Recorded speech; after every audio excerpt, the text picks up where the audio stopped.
জুবাইদা রহমান। জুবাইদা রহমান একজন বাংলাদেশি চিকিৎসক ও বাংলাদেশ জাতীয়তাবাদী দলের ভারপ্রাপ্ত চেয়ারম্যান তারেক রহমানের স্ত্রী। 1994 সালের 3 ফেব্রুয়ারি তারেক রহমানের সাথে জুবাইদা রহমানের বিয়ে হয়। জুবাইদা সাবেক নৌবাহিনীর প্রধান রিয়ার অ্যাডমিরাল মাহবুব আলী খানের মেয়ে। তারেক ও জুবাইদা দম্পতির জাইমা রহমান নামে এক কন্যা সন্তান রয়েছে। তো হ্যাঁ ভিউয়ার্স, আজকে আপনাদের সামনে শেয়ার করব ডক্টর জুবাইদা রহমান সম্পর্কে অজানা তথ্য এবং ইতিহাস এবং তার বায়োগ্রাফি। এমন কিছু তথ্য আপনাদের সামনে শেয়ার করব যেগুলো আপনার জানা নাও থাকতে পারে। তো চলুন মূল প্রতিবেদনে।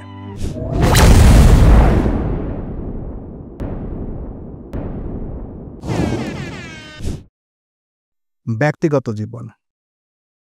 জুবাইদা রহমানের জন্ম বাংলাদেশের সিলেটে। তার বাবা রিয়ার অ্যাডমিরাল মাহবুব আলী রাষ্ট্রপতি জিয়াউর রহমানের শাসনামলে বাংলাদেশের নৌবাহিনীর প্রধান ছিলেন। হোসেন মোহাম্মদ এরশাদের সরকারে তিনি যোগাযোগ ও কৃষিমন্ত্রীর দায়িত্ব পালন করেছেন। বাংলাদেশের স্বাধীনতা যুদ্ধের সর্বাধিনায়ক জেনারেল এম.জি. ওসমানী জুবাইদা রহমানের কাকা। তিনি অ্যামনেস্টি ইন্টারন্যাশনালের সাবেক সেক্রেটারি জেনারেল আইরিন খানের চাচাতো বোন। 1995 সালে বিসিএস স্বাস্থ্য ক্যাডারে যোগ দেওয়ার আগে 1994 সালের 3 ফেব্রুয়ারি তারেক রহমানের সাথে জুবাইদা রহমানের বিয়ে হয়। তারেক ও জুবাইদা দম্পতির জাইমা রহমান নামে একটি কন্যা সন্তান রয়েছে। 2008 সালে তারেক রহমানের জেল মুক্তির পর শিক্ষা ছুটি নিয়ে তারেকের চিকিৎসার জন্য তিনি লন্ডনে যান। পরবর্তীকালে হাসিনা সরকারের পতনের পর দীর্ঘ 17 বছর পর 2025 সালের মে মাসে তিনি দেশে ফেরেন। কর্মজীবন। জুবাইদা ঢাকা মেডিকেল কলেজ থেকে এমবিবিএস ডিগ্রি অর্জন করেন। পরে লন্ডনের ইম্পেরিয়াল কলেজে লন্ডন থেকে মেডিসিন বিভাগে বিদ্যায়ন করে রেকর্ড নম্বর ও স্বর্ণপদক নিয়ে এমএসসি করেছেন। তিনি চিকিৎসকের সিভিল সার্ভিস বিসিএস পরীক্ষায় প্রথম হয়ে 1995 সালে চিকিৎসক হিসেবে প্রজাতন্ত্রের চাকরিতে যোগ দেন। এর 2 বছর আগে তারেকের সঙ্গে বিয়ে হয় জুবাইদার। জুবাইদা রহমানের রাজনীতিতে আসা নিয়ে বাংলাদেশের তৎকালীন প্রধানমন্ত্রী শেখ হাসিনা মন্ত্রিসভার বৈঠকে মন্তব্য করেছিলেন, সে শিক্ষিতা এবং ভালো বংশের মেয়ে, সে রাজনীতিতে এলে ভালোই হবে। মামলা ও বিতর্ক। জ্ঞাত আয় বহির্ভূত সম্পদ থাকার অভিযোগে 2008 সালের 26 সেপ্টেম্বর বাংলাদেশের জরুরি সরকারের শাসনামলে তারেক রহমান তার স্ত্রী জুবাইদা ও জুবাইদার মা ইকবাল মান্দ বানুর বিরুদ্ধে কাফরুল থানায় দুদক মামলা করেন, যার ফলে আদালতে তাকে 3 বছরের কারাদণ্ড 35 লাখ টাকা অর্থদণ্ড দেয়। 2024 সালে এই মামলার সাজা অর্থদণ্ড স্থগিত করা হয়েছে। 2008 সালে শিক্ষা ছুটি নিয়ে লন্ডনে যাওয়ার পর আবার দ্বিতীয় মেয়াদে ছুটি বাড়ানোর পরও ফেরত এসে চাকরিতে যোগ না দেওয়ায় স্বাস্থ্য মন্ত্রণালয় তাকে বরখাস্ত করেছিল, যদিও 2025 সালে এই সরকারি চাকরি তিনি ফিরে পান।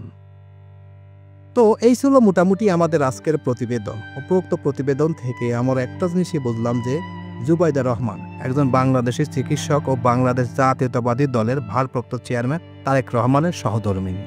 এছাড়া বেগম খালেদা জিয়া শহীদ প্রেসিডেন্ট জিয়াউর রহমানের পুত্রবধূ।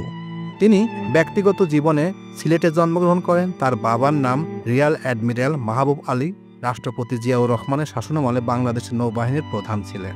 এছাড়া তিনি বাংলাদেশ স্বাধীনতা যুদ্ধের সর্বাধিনায়ক জেনারেল এম.জি. ওসমানী জুবাইদা রহমানের কাকা ছিলেন।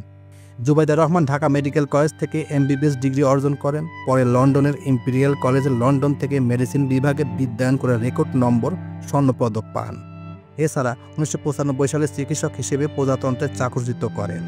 জুবাইদা রহমান বাংলাদেশের একজন দক্ষ চিকিৎসক, কিন্তু গত সরকার আওয়ামী লীগ সরকার তাকে যেভাবে হেয় প্রতিপন্ন করেছে পৃথিবীর ইতিহাসে একটি কলঙ্কজনক। এবং তিনি আসলে একজন ভদ্র মানুষ, যদি ভদ্রই না হবে এখন পর্যন্ত তার মুখে কোনোদিন নেগেটিভ কথা শোনা যায় নাই, কিন্তু হাসিনা সরকার তার বিরুদ্ধে এমন নেগেটিভ কথা বলছে সেটা আসলে কল্পনার বাইরে। এছাড়াও হাসিনা সরকার তাকে অনেক প্রশংসাও করেছেন, যে তিনি একবার বলেছেন যে জুবাইদা রহমান একজন শিক্ষিত এবং ভালো বংশের মেয়ে, সে যদি রাজনীতিতে আসে তাহলে ভালোই করবে। কি তারপরও জুবাইদা রহমান সম্পর্কে এত নেগেটিভ কথা বলেছে, সেটা কালের সাক্ষী হিসেবে ইতিহাসের পাতায় লেখা থাকবে। তো এই প্রতিবেদন আপনাদের কাছে কেমন লাগলো? যদি ভালো লেগে থাকে তাহলে অবশ্যই লাইক, কমেন্ট, শেয়ার করবেন। আর যারা এখন পর্যন্ত এই চ্যানেলটি সাবস্ক্রাইব করেন নাই তারা অবশ্যই চ্যানেলটি সাবস্ক্রাইব করবেন। তো সবাইকে ধন্যবাদ জানিয়ে এখানেই শেষ করছি। আল্লাহ হাফেজ।